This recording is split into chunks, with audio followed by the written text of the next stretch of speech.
In the middle of a heated trial, Officer Patrick Kane, a white cop with a notorious record, did the unthinkable.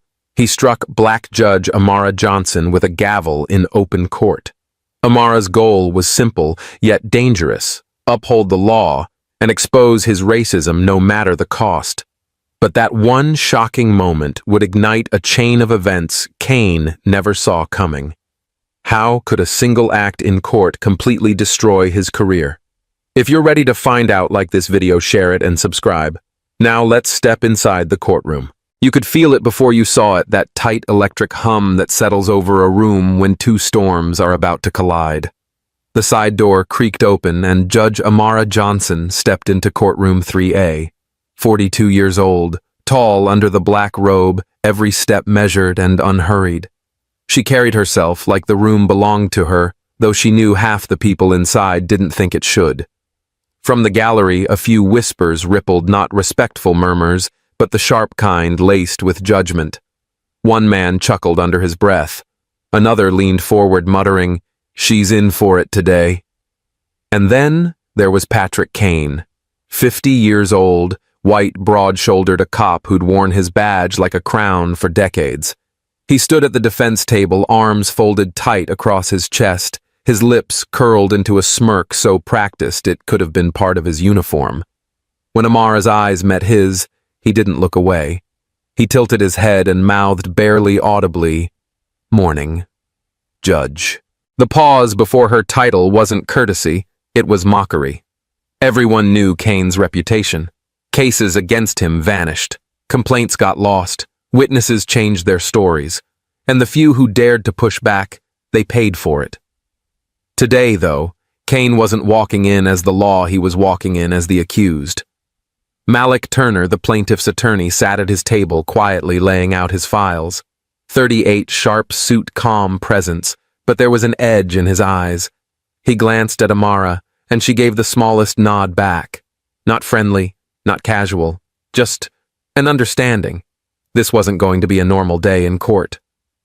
"Court is now in session," Amara said, her voice steady, the gavel tapping once. The sound cracked through the tension like a gunshot. Malik rose. "Your Honor, the plaintiff is prepared to present evidence that Officer Kane unlawfully detained and assaulted my client during a traffic stop without probable cause." He didn't raise his voice, but each word landed heavy. He was shoved against his vehicle, handcuffed so tightly he lost circulation, and threatened with the words. Malik's eyes cut to Kane. "No one's gonna believe you over me." Kane's smirk deepened. He leaned toward his lawyer and said, just loud enough for the first row to hear, "Still true." "Officer Kane." Amara warned sharply, "You will remain silent unless addressed." He raised his hands in mock surrender. "Yes, Your Honor." The way he dragged out those words made a couple of people in the gallery shift uncomfortably. Kane's lawyer rose for his opening, wearing a polished smile. "Ladies and gentlemen, my client is a decorated officer, 30 years of service. Commendations, bravery, sacrifice." Malik cut in, and not one accountability hearing that stuck. Kane's lawyer bristled. "Objection, Your Honor." "Sustained," Amara said, but her eyes flicked toward Kane like she was measuring every ounce of his composure. The younger attorney pressed on, painting the victim as uncooperative and verbally aggressive. He implied that the arrest had been for officer safety. Kane leaned back in his chair, tapping one finger on the table in slow, deliberate rhythm, eyes never leaving Amara. And that's when I saw it. Not fear, not even discomfort, but the smallest tightening of her jaw, the kind that only shows when someone's patience is being tested. The court reporter's keys clacked in the corner, but no one in that room needed a transcript to know something bigger was brewing. Because this wasn't just a trial, it was a standoff. And every second that passed was pulling both of them, the judge and the cop, closer to the line neither of them could uncross. The gavel hadn't even cooled from Amara Johnson's opening strike before Patrick Kane started in. "Objection," he barked, though no one had asked him a thing. His voice cut across Malik Turner's introduction like a rusty saw, jagged and loud. "Officer Kane," Amara said evenly, You will wait until you're addressed. That smirk tugged at his mouth again, but this time there was a flicker of something sharper, an unspoken challenge. He leaned back in his chair, arms crossed like a man claiming the space belonged to him. From the gallery, a low chuckle drifted forward. It came from the row where Kane's old buddies sat, their uniforms replaced by plain clothes, but their posture still screaming, "Cop." One of them muttered something under his breath and the others snorted. Amara didn't look their way. "This is a court of law," she said, her tone firm enough to scrape the laughter from the air. "Disruption will not be tolerated." Kane's eyes stayed locked on her, the smirk stretching just enough to make clear he'd heard, but didn't care. Malik, standing at the plaintiff's table, caught that exchange. Without a word, he clicked to the next slide on his presentation. The screen lit up with a photograph, a close-up of a man's face, one eye swollen shut, the skin marbled with deep purple bruises. The hush was instant. Even the scratch of the court reporter's keys fell silent. "This," Malik said, his voice low, "but carrying is what Officer Kane called reasonable force." Kane shifted in his seat. It wasn't much, just a small adjustment, like someone straightening their tie, but to those watching closely, it was the first crack in his armor. From the second row, Zaria Coleman rose halfway to her feet.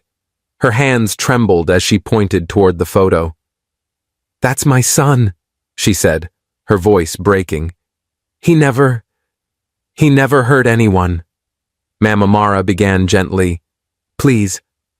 But Zaria's gaze had already locked on Kane, and for a moment it seemed like the whole room was caught between them. Her eyes were wet, but unflinching, her grief braided with something sharper, an anger that seemed to hold the weight of years. Kane looked back at her without speaking. No smirk now, just that steady, unreadable stare. Malik took a step closer to the jury box. "Mrs. Coleman," he said softly, "we'll let the evidence speak for your son today." She sank back into her seat, covering her mouth with one hand. The silence stretched. In that quiet, every creak of the benches, every breath felt too loud. Amara let it linger just long enough to make its point before clearing her throat. "Mr. Turner, proceed." Malik clicked again, the image replaced by an evidence log, times, dates, incident reports. "You'll notice," he said, "that 2 witness statements were removed from the official record within 24 hours of being filed. This isn't an isolated pattern, it's a habit." He let the word hang there. Kane shifted again, this time leaning forward, elbows on the table. "Those were invalid reports," he said flatly. Amara's eyes flicked to him. "You will speak when recognized, Officer Kane." But he didn't look at her. His gaze stayed on Malik like a predator sizing up prey. The tension was so thick you could almost hear it hum. Somewhere near the back, one of Kane's friends chuckled again, too loud, too casual. It wasn't just support, it was a warning. Amara caught it. "Remove that man," she instructed the bailiff without raising her voice. The scrape of a chair followed and the door closed with a sharp click. Kane's jaw tightened. Malik kept going, unfazed. "Ladies and gentlemen of the jury, this is not just about one man's injuries, it's about a system that erases the truth to protect its own." The words landed hard. Amara's gaze swept the room. "We will maintain order," she said, her voice like glass, clear and sharp enough to cut. "Or I will clear this courtroom." No one moved. The stillness was almost unnatural, as if everyone was holding their breath. But as Amara turned back to Malik, her peripheral vision caught Kane leaning back again. That smirk was gone, replaced by a calm too deliberate to be real. It didn't feel like compliance. It felt like the calm before a storm. The first sign that something was off came the moment Officer Daniel Patterson stepped up to the witness stand.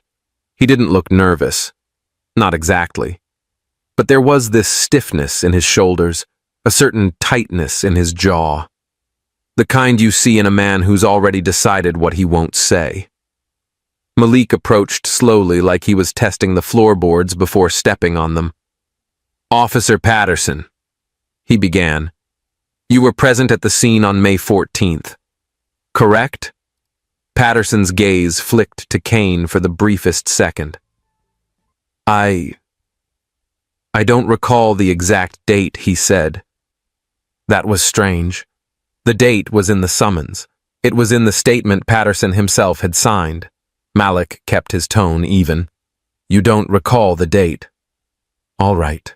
Do you recall seeing Officer Kane make physical contact with Darius Coleman that afternoon? Patterson shifted in his seat.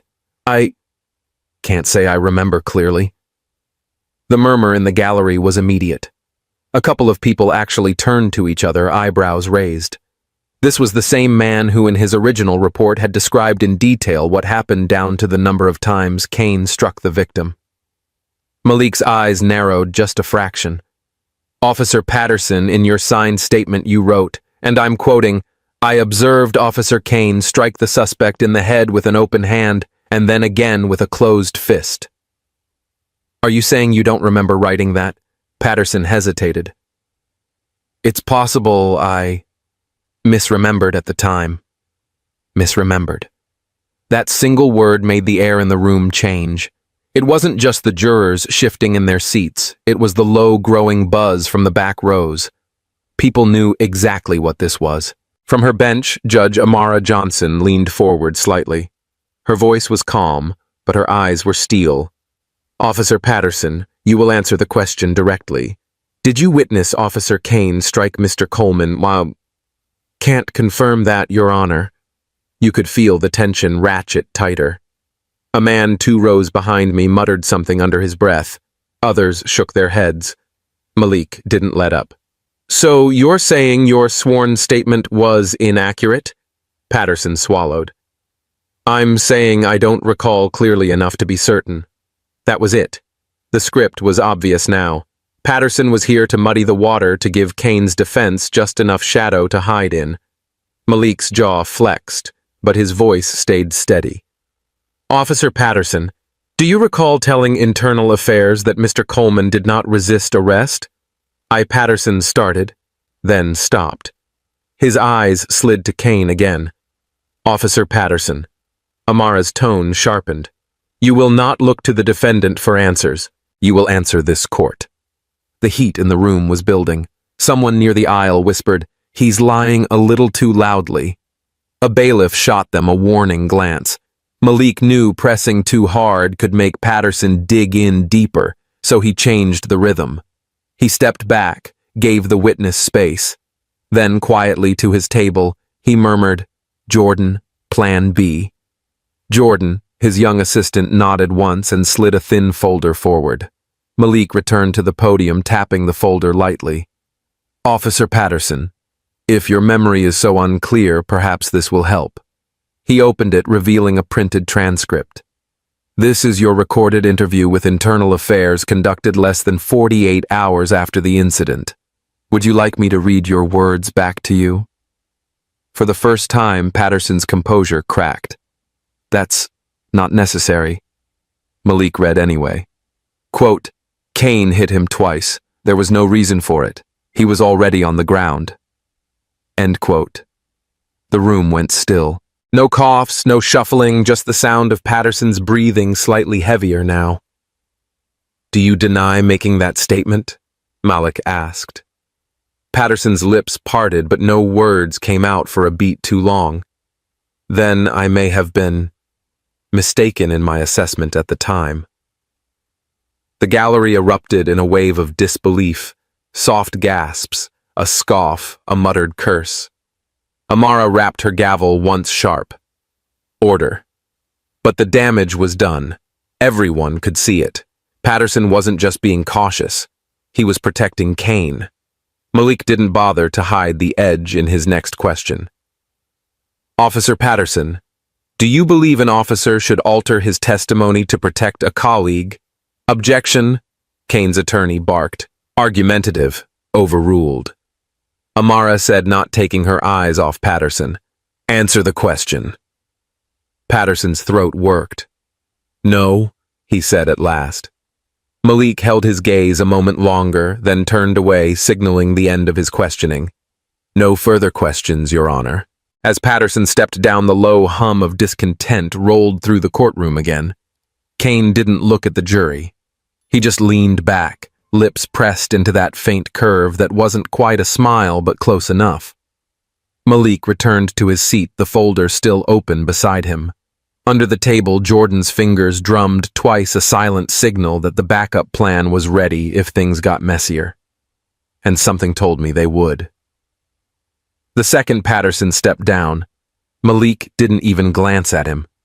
His eyes stayed on Kane just long enough for the message to land. Then he turned back to the bench. "Your Honor," he said, voice calm but carrying weight, given the witness's sudden memory loss, "the prosecution requests permission to present certain documentary evidence earlier than scheduled." Amara studied him for a beat. She knew what this meant. She also knew exactly who it was aimed at. "Proceed, Mr. Cole," she said, but not before her gaze slid to Kane just briefly, like she was letting him know, "You're not steering this anymore." Malik stepped aside and Jordan rose from the table with a thick black binder. He didn't just hand it over. He carried it like it weighed more than paper should.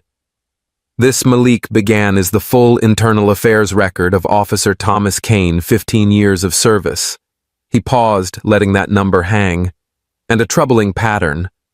Jordan flipped the binder open, pulling out the first board, a blown-up chart clean and stark against the wood-paneled walls. It was a bar graph. Each bar marked a year, each bar taller than the last. "Incidents of excessive force," Malik said. Not allegations, documented cases. The first board showed 7 incidents in Kane's first year, then 12, then 15. By year 10, the bar towered at 23. The jury leaned forward. They couldn't help it. The numbers pulled their attention in like gravity. Jordan moved to the next board, this one a grid of case summaries. 15 years. Malik continued, and yet, no criminal charges.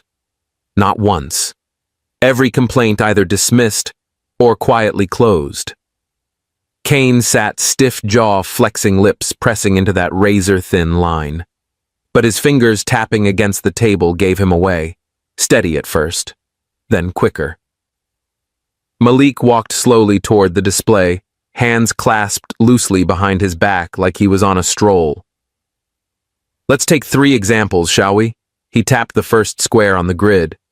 Year 4, a suspect in handcuffs suffers a broken jaw. Internal Affairs notes. Kane was overzealous in subduing. Case closed. No follow-up. He moved to the second. Year 7, a teenage boy unarmed hospitalized with a fractured orbital bone. Report filed by a fellow officer, not the victim. Again, no charges. By now the air in the courtroom had shifted. It wasn't just interest, it was a simmering undercurrent. People in the gallery exchanged glances. They could see the pattern, and worse, they could see how long it had been allowed to run. Malik didn't raise his voice, but his words landed harder for it. Year 13, a man in police custody loses consciousness after repeated strikes to the head. Paramedics arrive 7 minutes later. Kane claims the suspect slipped. Kane's foot began bouncing now, rapid and uneven. From the bench, Amara's expression hadn't changed, but her eyes followed every word. She knew, and Kane knew, that this wasn't just evidence. This was erosion. Layer by layer, Malik was stripping away whatever credibility Kane thought he had. Jordan set the next board on the easel. This one wasn't numbers. It was a map, red pins marking incidents across the city. This, Malik said, is where they happened. Different districts, different supervisors, yet the same officer at the center. Someone in the gallery let out a low whistle before catching themselves. Kane leaned toward his attorney, whispering fast. His lawyer nodded but didn't rise. There was nothing to object to. Facts don't get overruled. Malik glanced toward Kane just once, almost casually. "Do you know what the common thread is here?" he asked, though he wasn't looking for an answer. Each case was internally investigated, and each time the result was the same, no evidence of wrongdoing. He turned back to the jury. Ladies and gentlemen, when a pattern like this goes unchecked for a decade and a half, it's not just the officer, it's the system that shields him. The tapping of Kane's fingers had stopped. Now his hand was clenched into a fist against the table. His jaw worked like he was chewing on a nail. Amara leaned forward slightly. "Continue, Mr. Cole." "Yes, Your Honor." Malik gestured to Jordan, who pulled one last document from the binder, a signed memo. "This is from an internal affairs investigator, the same one who filed the first excessive force complaint against Officer Kane. The memo states, and I quote, 'disciplinary action strongly recommended.' That recommendation was ignored." Kane's attorney shifted in his seat, clearly itching to object, but again there was nothing to fight. The words were in black and white. For the first time since this trial began, Kane didn't look defiant. He looked contained. Contained in the way a man does when he knows the walls are closer than they used to be. The moment hung in the room heavy and sharp. Malik closed the binder. "No further evidence at this time, Your Honor." Amara nodded. "Very well."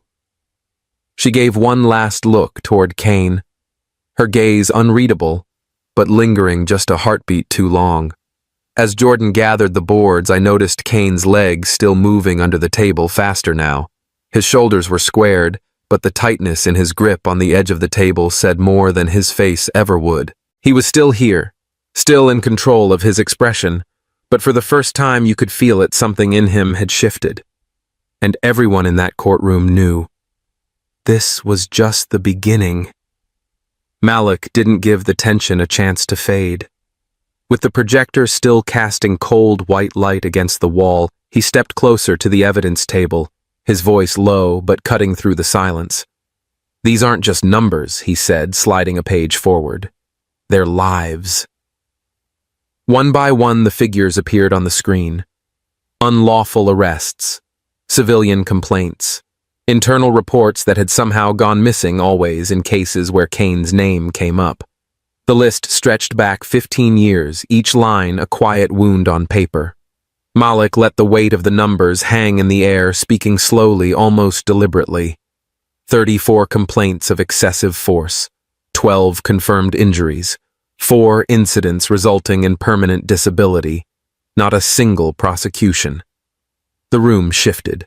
A murmur rippled through the spectators' benches, followed by a hush so still you could hear the faint creak of the wooden pews. Then came the images.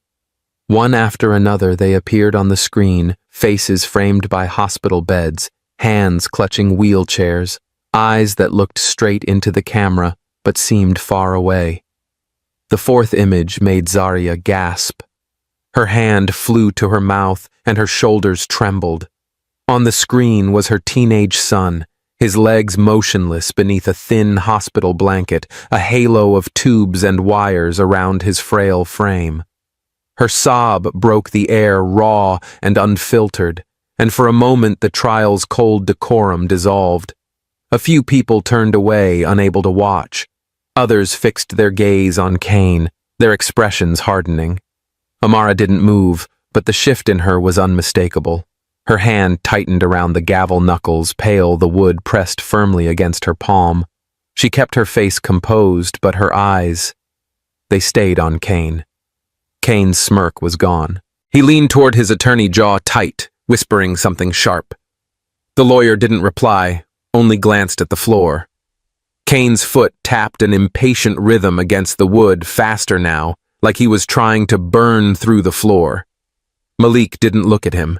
He kept his eyes on the screen, letting the images speak louder than anything he could say. Every one of these cases tells the same story. He continued, voice steady but heavy. People hurt. Files lost. No accountability. The last slide stayed on the screen longer than the rest. A young man in a neck brace, eyes closed, lips parted like he was halfway between a breath and a prayer. Nobody moved. Even the air felt pinned in place. You could hear the faint hum of the projector, and somewhere near the back, the slow creak of someone leaning forward. Malik finally stepped back, folding his hands in front of him. The numbers don't lie. The question is, how much longer will we... The words hung there, not shouted but weighted as if they belonged to everyone in the room. Kane sat back in his chair, shoulders rigid, lips pressed into a thin, bloodless line. His eyes darted not at Malik, not at Amara, but at the door like he was calculating the distance. And though no one said it out loud, you could feel it. The tide in that courtroom had shifted. Kane wasn't just defending himself anymore, he was losing ground. If the numbers had cracked the surface, what Malik did next split it wide open. He didn't raise his voice or make a show of it. He just reached into his case, pulled out a thin black folder and laid it on the evidence table, like it wasn't the fuse to a bomb. These, he said, tapping the folder, are internal department emails, every one of them involving Officer Kane and certain colleagues. He slid the first page under the document camera. Words flickered onto the courtroom screen. Timestamps, subject lines, signatures. The first email was from a captain, the tone casual but the meaning sharp. Footage from the traffic stop is missing. Keep it that way. The second one came from none other than Patterson. Witness is shaky. I'll make sure he remembers the right version. You could feel the air shift. People leaned forward in their seats. Some didn't breathe. Malik turned another page. This one was longer, more brazen. It laid out in bullet points an entire strategy for shielding Kane, how to misplace body cam recordings, how to reassign officers who might testify, how to remind civilians that talking could bring them trouble. This isn't negligence. Malik said, his voice tightening. This is a system, a deliberate, coordinated effort to protect one man from accountability. Patterson, sitting in the witness box, didn't say a word. His head dipped lower, his gaze fixed somewhere near his shoes. He didn't dare look at Malik or at the jury or at Kane. His hands were clenched together, knuckles white as if holding on to the last shred of a story that had already unraveled. The room erupted in whispers. People in the gallery were no longer just reacting, they were documenting. A half-dozen cell phones came up screens, glowing fingers tapping as if to capture proof before it could vanish. Judge Amara's gavel struck hard. Put those phones away. This is a court of law. But even she knew the tide had turned. The sound of her command was just a thin layer over the buzz in the room, a current too strong to stop. On the defense table, Kane sat rigid. His face was no longer flushed with the arrogance he carried in earlier. This was something darker. His skin blotched with red jaw muscles tight enough to crack teeth grinding in a rhythm that made his temples throb. And then he looked at Malik. Not just looked, stared. It was the kind of stare you feel in your spine before you even meet it. Cold, fixed like a hunter marking his prey. His lips pressed together, the corners twitching with a rage that didn't need words. Malik didn't flinch. He placed the final page on the projector, an email stamped with the department seal sent less than a week after Kane's last incident. All parties involved should keep their statements brief and consistent. Legal will handle the rest. Ladies and gentlemen, Malik said, letting the page linger on the screen, this isn't just about one bad officer.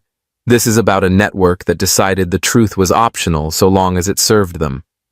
In the back row, someone muttered, "They all knew," and it rippled forward like a wave. Patterson still didn't lift his head. Kane still didn't blink. And Malik, with his hands clasped loosely in front of him, stood in the eye of the storm he had just unleashed. The truth was out now. Not the whole truth, there was more to come, but enough to make the air feel heavier, the walls closer. And for the first time since the trial began, Kane's confidence looked like it might not survive the day. If the emails had rattled the room, what came next tore the lid clean off. Malik didn't announce it with fanfare. He simply said, "Let's move from words to actions," and nodded toward the projection screen. The lights dimmed slightly as the grainy image of a parking lot filled the screen. It was nighttime, lit only by a flickering street lamp and the harsh beam of a patrol car's headlights. The video wavered for a second, like it had been recorded from a pocket or a clipped-on camera before it steadied. And then, there he was, Officer Kane. Even through the low quality, you could see him grab a young black man by the collar, slam him against the hood of the cruiser, and drive his fist into the man's ribs. The sound hit next, muted at first, then clearer. Kane's voice. "Don't write it up," he barked at someone off camera. "You didn't see anything. Got it." The camera angle shifted, catching Patterson just over Kane's shoulder. His face was pale, his jaw tight. And then Kane's voice again. "Or I'll make sure you wish you had." The clip froze on that image, Kane's hand gripping the victim's shirt, Patterson standing there like a shadow that didn't want to exist. For a moment, the courtroom went utterly still. You could feel the silence pressing in. And then from the second row, a chair scraped back. "That's my son." Zaria's voice cracked through the air like a gunshot. She was on her feet, eyes locked on the frozen image. "That's my boy," she shouted, pointing toward the screen. "You did that to him." Gasps rippled through the gallery. Some people turned toward her, others toward Kane. A few just stared at the screen, their faces twisted with disbelief. Patterson didn't move, didn't even blink. He stood in the witness box like a man carved from stone, except for the sweat beading along his hairline. It was the kind of stillness that wasn't calm, it was panic in disguise. Kane's chair screeched against the floor as he pushed up from the defense table. His face was a storm-red blotches spreading across his skin, jaw clenched so hard the muscles jumped. "You're a liar," he shouted at Malik, voice booming across the room. "You faked that. You—" His palm came down hard on the table, rattling the water glasses, the papers, even his own lawyer. "You think you can ruin me with garbage like that? Officer Kane." "Sit down," Judge Amara ordered, her gavel striking once, sharp. But Kane wasn't hearing her. His eyes were locked on Malik, like the rest of the world had gone dark. "You're a fraud," he yelled, leaning forward as if he could bulldoze the words into Malik's chest. "You—" The gavel struck again. "That's enough." Amara's voice cut through, but it was met with Kane's still barking accusations. People in the gallery shifted forward in their seats, unsure if they were about to witness a trial or a brawl. A bailiff moved closer to Kane's side of the room. Patterson's eyes darted to the door like he was wondering if it would open for him. "Malik." He didn't move. He stood there, hands resting lightly on the lectern, watching Kane, the way a man might watch a fuse burn toward the dynamite, calm, certain and ready. Kane, Amara said, her tone now a warning, "One more word, and I will have you removed from this courtroom." But Kane just shook his head, his voice dropping into a growl. "This is a setup. All of it. And you—" He jabbed a finger at Malik. "You're gonna pay for this." The bailiff stepped in, placing a firm hand on Kane's shoulder. And still Kane's eyes didn't leave Malik's. The video was still frozen on the screen behind them, that damning moment hanging in the air like a shadow no one could unsee. And as Kane's lawyer tugged at his arm, whispering frantically, the judge's gavel came down one last time. Order it didn't calm the room. The pressure was still there, thick simmering, one spark away from catching fire. And everyone knew, the worst of it hadn't even hit yet. The air in the courtroom had already been tense, but what happened next turned it into something almost unbearable. Kane's knuckles tightened on the edge of the defendant's table, and then without warning he slammed his palm down hard. The sound cracked through the room like a gunshot, jolting everyone upright. It wasn't the strike itself that rattled people. It was the way he immediately pushed back from his seat and began marching toward the bench, each step deliberate, heavy, and filled with a kind of wild defiance. Malik's eyes locked on him first. "Stay where you are," he said, his voice sharp, already moving to intercept. Jordan, quicker on his feet, stepped forward, planting himself squarely in Kane's path. For a heartbeat, the whole courtroom seemed to hold its breath. But Kane wasn't slowing down. His lip curled into something between a sneer and a grin, almost as if he wanted the confrontation. Then, in a sudden, violent motion, he shoved Jordan hard to the side. The young officer stumbled against the railing, his shoulder thudding painfully against the wood. Gasps rippled through the audience. Someone muttered, "Oh my God," under their breath. Before anyone could fully process what was happening, Kane reached the bench. His hand shot out, fingers curling around the gavel that sat beside the judge's notes. It wasn't the dignified, measured way a judge might pick it up. It was a snatch, fast and greedy. The polished wood caught the light as he raised it high over his shoulder, as if he intended to bring it down with all his strength. Amara didn't flinch. She took one measured step back, her heels clicking softly against the marble floor, but her eyes stayed fixed on him. Her voice, when it came, was lower than before, steady, almost sorrowful. "This is all you have left to protect yourself?" she asked, the words cutting through the chaos like a blade. For a moment it was as though the question confused him. His arm hesitated in the air, gavel poised. The crowd's murmurs swelled a tide of disbelief and alarm. Malik surged forward, grabbing for Kane's wrist, but Kane twisted sharply, his other hand flailing to keep balance. Then the security detail arrived. 2 guards moved in from the left aisle, their shoes pounding against the floor. One caught Kane's raised arm, the other pinned his shoulder. There was a sharp, ugly sound of resistance, flesh straining against muscle before one of them locked his arm back and twisted.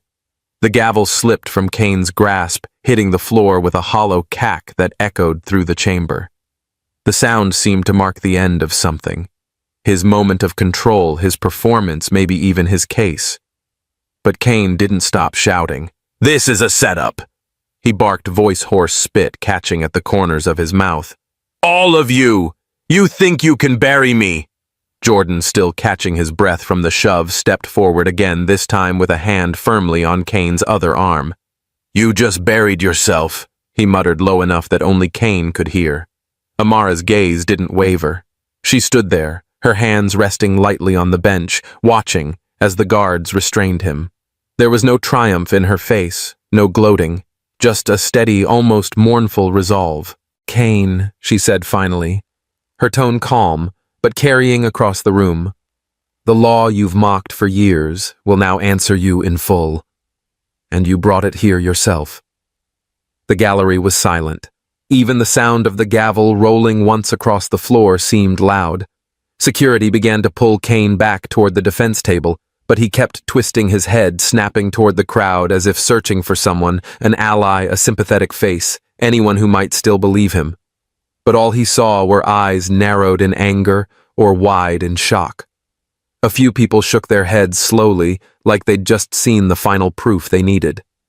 From the far side, Malik caught Amara's eye, giving a small nod. The message was clear. "We've got him under control."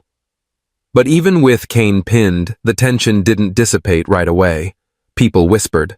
A woman in the back clutched her purse tightly to her chest, as though the violence had reached her directly. The court stenographer sat frozen, her fingers hovering over the keys. Amara finally stepped down from the bench, her robe swaying lightly with her movement. She crossed to where the gavel lay on the floor. For a long moment, she just looked at it. Then, without bending to pick it up, she turned to the nearest guard. "Secure it as evidence," she said simply. The guard nodded, slipping it into a clear plastic bag before tucking it under his arm.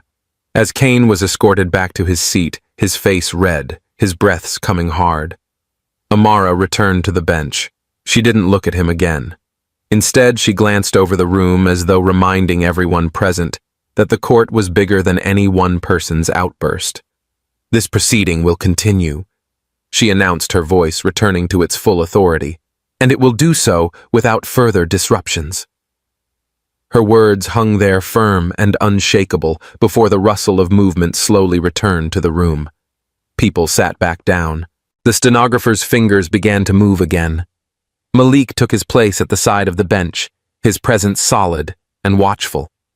But for those who had just witnessed it, the lunge the gavel raised high, the crash to the floor, there was no pretending things were back to normal. A line had been crossed, and everyone knew it. And though Kane sat now with his wrists clenched in the guard's grip, shoulders squared as if he still had some fight left, the truth was obvious to anyone paying attention. His fight was already over. The gavel strike still echoed faintly in the air when the room erupted, not with chaos this time, but with a stunned collective gasp. Before anyone could process what had just happened, two bailiffs, both clearly unsettled, moved in from opposite sides of the courtroom. Their boots thudded against the polished floor as they closed in on Kane. The racist cop's face drained of color, his swagger evaporating as cold steel clicked around his wrists. The sound was sharp, almost theatrical, and it carried all the way to the back row. People in the gallery leaned forward, phones raised higher. The red light of live stream cameras blinked steadily, recording every detail: his flushed cheeks, his stiff jaw, the way his eyes darted around like a cornered animal. Malik didn't raise his voice, but his words cut through the air like a blade. "Make sure this is entered into the official record," he told the clerk firmly. "Every second of it. This is now part of the evidence." His tone was calm, but laced with finality, the kind that leaves no room for debate. It wasn't just about Kane anymore, it was about a pattern, a sickness in the system finally being documented in plain sight. Judge Patterson shifted uneasily in her seat. Her pen hovered above the desk, frozen. For a moment, she looked less like the woman who had presided over this court for years, and more like someone who had just realized the tide was turning against her too. She glanced toward the gallery where reporters were already typing furiously into laptops, their faces alight with the thrill of a breaking story. And it was breaking fast. Phones buzzed across the room as notifications exploded. Racist cop assaults black judge in open court. Arrested on the spot. Headlines multiplied in seconds, the story spreading through news outlets, Twitter feeds, and live stream comment sections like wildfire. "This is history," someone whispered near the back. Within minutes, Kane's name was trending not as a decorated officer, but as the man whose career had just imploded under the glare of unblinking cameras. Amara, still composed despite the bruise beginning to darken along her temple, straightened in her seat. Her voice carried with an authority that silenced the murmurs. "Bail denied," she announced, each word deliberate. "The defendant will be remanded to custody pending further proceedings." The room seemed to still for a beat, the weight of her decision settling over everyone present. It wasn't just legal procedure, it was a statement. Kane had always been the one in control, the one who thought he could tilt the scales of justice in his favor. Not today, not anymore. As officers led Kane away, his boots dragging slightly now. Malik's eyes followed him, steady, unflinching. For months, maybe years, men like Kane had moved through this courthouse without consequence. Watching him vanish through the side door in handcuffs was more than personal satisfaction. It was vindication. Reporters swarmed the hallways as soon as the doors opened, shoving microphones and cameras into any available space. Words like unprecedented, historic, and shameful peppered the air. By the time Kane reached the holding area, the story was already on every major network. Patterson, too, wasn't escaping the storm. Within hours, news of an internal investigation into her conduct broke across multiple channels. Inside the courtroom, Amara gathered the remaining threads of order. She adjusted her robe, her gaze steady but softer now. "Court is adjourned," she said, tapping her gavel once, not as a weapon but as a closing chapter. The crowd began to disperse slowly, the tension giving way to murmurs of disbelief and relief. Zaria rose from her seat in the front row, her steps measured but full of purpose. She approached the bench, her eyes shining with a mix of pride and gratitude. When she reached Amara, she didn't speak at first. She simply took the judge's hand, firm, warm, and unshaken, and gave it a gentle squeeze. Then she leaned in, her voice low enough that only Amara could hear. "Thank you for not letting them break you." Amara's lips curved into the faintest smile, her eyes meeting Zaria's in a shared understanding. No victory speeches, no grand declarations, just the quiet, unshakable truth between two women who had stood their ground. Outside, the noise of the media frenzy grew louder, the flash of cameras spilling through the heavy doors. But in that brief moment inside the courtroom, it was just them, still steady, and certain that something had shifted forever.